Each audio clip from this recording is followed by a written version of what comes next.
आज की दुनिया में सबसे खतरनाक हथियार सिर्फ मिसाइलें नहीं होती। कभी कभी एक फोटो, एक मुस्कान और एक हैशटैग भी पूरी दुनिया की राजनीति बदल सकता है। और ऐसा ही कुछ हुआ जब इटली के पंतप्रधान मेलोनी और भारत के प्रधानमंत्री नरेंद्र मोदी की एक सेल्फी पूरी दुनिया में वायरल हो गई। Melody, Modi plus Meloni.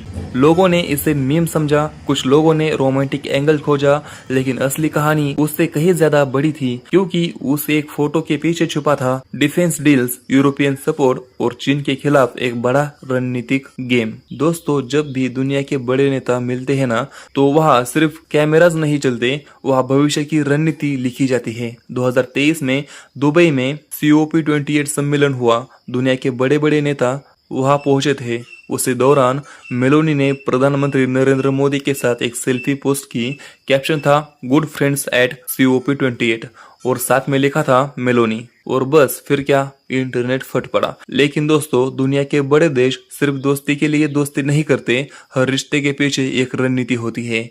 और यह रणनीति थी भारत और इटली के संबंधों को नई ऊंचाई पर ले जाना। क्योंकि एक समय ऐसा भी था जब दोनों देशों के रिश्ते काफी खराब हो गए थे। कारण था अगस्टा वेस्टलैंड हेलीकॉप्टर घोटाला। इटली की कंपनी फिनमेसिनिया पर भ्रष्टाचार के आरोप लगे थे। भारत ने कंपनी को ब्लैकलिस्ट कर दिया और रिश्ते लगभग खत्म हो गए थे। लेकिन फिर अचानक सब बदलने लगा। भारत ने समझा कि इटली सिर्फ एक यूरोपियन देश नहीं, बल्कि यूरोप का एक बड़ा स्ट्रेटेजिक पार्टनर बन सकता है। और यहीं से शुरू हुई मेलोडी डिप्लोमेसी। दोस्तों, किसी भी देश की असली ताकत सिर्फ सेना नहीं होती, बल्कि ये होती है कि उसके दोस्त कितने मजबूत है। भारत ने पिछले कुछ वर्षों में अमेरिका, फ्रांस, UAE, जापान और अब इटली के साथ अपने रिश्ते तेजी से मजबूत किए हैं, क्योंकि आने वाले समय में लड़ाई सिर्फ बॉर्डर पर नहीं होगी, बल्कि टेक्नोलॉजी, सप्लाई चेन और ट्रेड रूट्स पर होगी। और इटली इसमें भारत के लिए बेहद अहम बनता जा रहा है। आज सोशल मीडिया भी डिप्लोमेसी का हिस्सा बन चुका है। पहले नेता सिर्फ प्रेस कॉन्फ्रेंस करते थे, अब इंस्टाग्राम पोस्ट भी रणनीति बन चुकी है। एक वायरल फोटो करोड़ों लोगों तक पहुंचती है।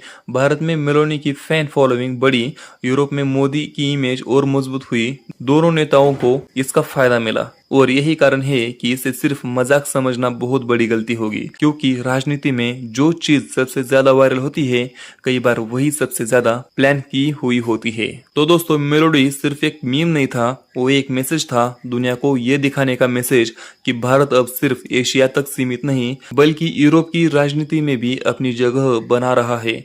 और शायद आने वाले समय में ये दोस्ती चीन के लिए सबसे बड़ा सिर दर्द बन सकती है, क्योंकि अब दुनिया में युद्ध सिर्फ बंदूकों से नहीं, बल्कि रिश्तों से भी जीते जाते हैं।